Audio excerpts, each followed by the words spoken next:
नमस्कार साथियों, आज हम अनबॉक्सिंग करने वाले हैं 90 डिग्री 4SA रोलर, यानी कि 90 डिग्री रोलर भी कह सकते हैं। रोलर का मतलब है टायर। तो हम ये टूल्स का अनबॉक्सिंग कर रहे हैं।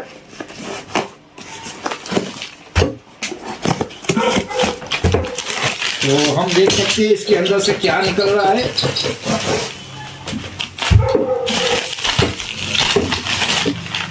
तो एक पेपर सेफ्टी के लिए निकला है। ये इनका स्ट्रक्चर है जिसमें इनकी सारी प्रोडक्ट आ जाती है। इतनी प्रोडक्ट बनाते हैं ये कंपनी RSD टूल्स। एक प्लेट निकली है और ये पटिया है जो आगे के साइड में इंस्टॉल करती है। ये पाटे काटखूणे का काम भी करती है। 7.5 इंच तक ये कटिंग करती है। पाटा और काटखूणा की जरूरत नहीं पड़ेगी, बीड़ा की जरूरत नहीं पड़ेगी इसकी मदद से। और इसके अंदर बाकी के टूल्स में क्या निकला है हम देख लेते हैं। 45 डिग्री कातरा कटिंग, गलता कटिंग, सभी तरीके की टायर वाली रोलर वाली प्लेट खरीदने के लिए डिस्क्रिप्शन चेक करें, लिंक है। इसके अंदर से 2 क्लैंप निकलते हैं। एक ये बड़े वाला क्लैंप है, एक ये छोटे वाला क्लैंप है।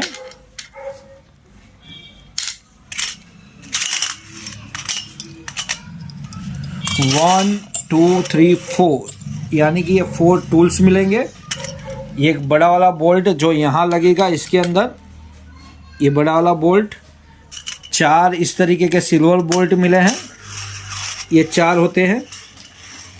इस तरीके के ब्लैक कलर के एलेन की बोल्ट हमें 4 मिले हैं। और बिना माथा वाला, इसको माथा नहीं बोलते हैं, प्लेन बोलते हैं। तो ये प्लेन बोल्ट है एलेन की ये।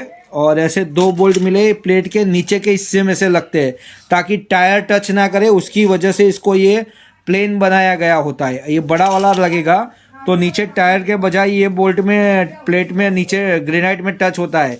तो ये बड़े वाले नीचे के हिस्से में गलती से भी नहीं लगते। नीचे के हिस्से से जो लगने वाले हैं उसके लिए हमें ये सिंपल से प्लेन वाले जो बोल्ट है वो दिए गए हैं।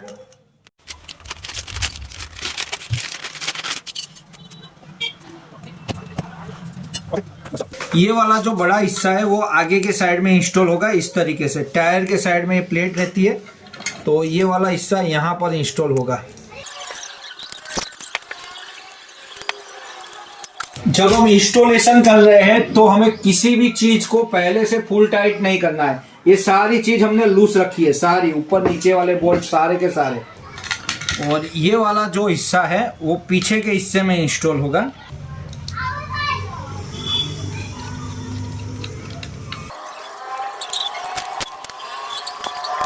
तो स्टार्टिंग में कुछ इस तरीके से इंस्टॉल होगा। बाद में ये जो बड़े वाला स्क्रू दिया है कंपनी फिटिंग, वो यहाँ पीछे के हिस्से में आ जाएगा।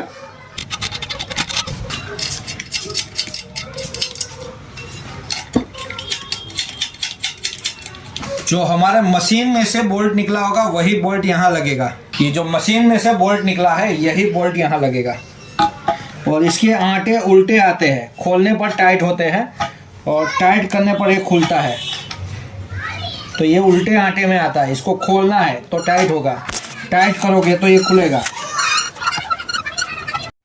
तो सबसे पहले ये जो 2 बोल्ट मशीन के हैं वो हमें टाइट कर लेने हैं, आगे और पीछे वाला दोनों एकदम जितने भी होते हैं ये दोनों के दोनों हमें टाइट कर देने हैं। वैसे यहाँ पर टूल्स दिया गया है कंपनी की ओर से, तो ये टूल से भी हम टाइट कर सकते हैं बड़ी आसानी से। कंपनी ने भी टूल्स दिया ही है, हम कंपनी का टूल भी इस्तेमाल करेंगे ही।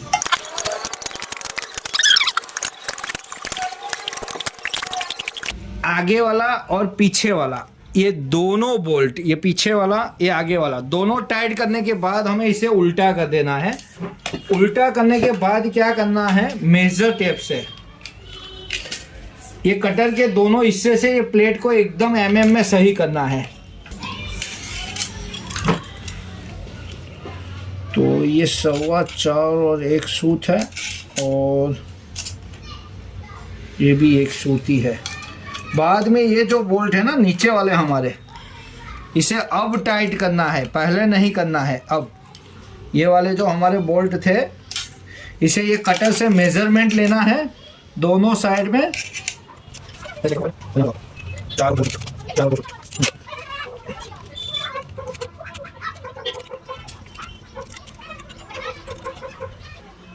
तो बाद में ये पट्टियों को इस तरीके से यहाँ रख देना। ये जो 2 बोल्ट है और ये 2 बोल्ट है, तो इसके ऊपर ऐसे रख देना है। और ये जो RSD लिखा हुआ है वो हमारे साइड में रहेगा।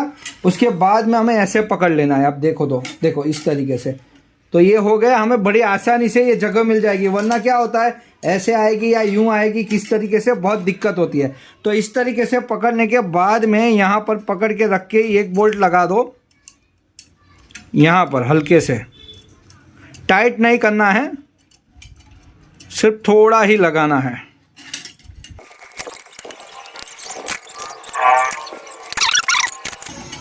इसको पकड़ना बहुत जरूरी है ये बोल्ट के हिसाब से, वरना गलती हो सकती है। तो इसको अभी लूज ही रखना है, एकदम टाइट नहीं करना है। मैंने हाथ से ही टाइट किया है। उसके बाद में क्या करना है, ये जो चारों बोल्ट है ये वाले, उसे निकाल देना है।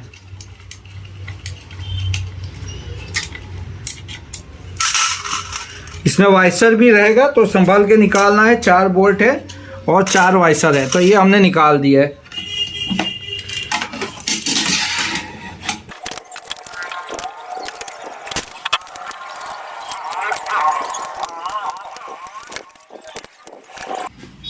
ये वाले 2 बोल्ट टाइट कर लेना है, यहाँ से पुश करके रखना है। पुश करने के बाद ये 2 बोल्ट टाइट कर लेने हैं, ये वाले। तो अब ये टाइट रहेगा तो क्या करेगा, ये हिलेगा नहीं। ये बोल्ट टाइट हो गया तो ये हिलेगा नहीं। तो अब ये वाले जो हमारे बोल्ट है, अब इसको थोड़ा यूं पुश करके रखना है और इसको टाइट कर लेना है।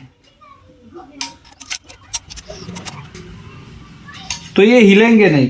उसके बाद में ये जो 2 PVC वाले बोल्ट है ना, वो यहाँ लग जाते हैं। PVC वाले बोल्ट, ये जो PVC के बोल्ट है ना, उसको आगे से इस तरीके से थोड़े हल्के से दबा देना और तोड़ देना। इस तरीके से देखो,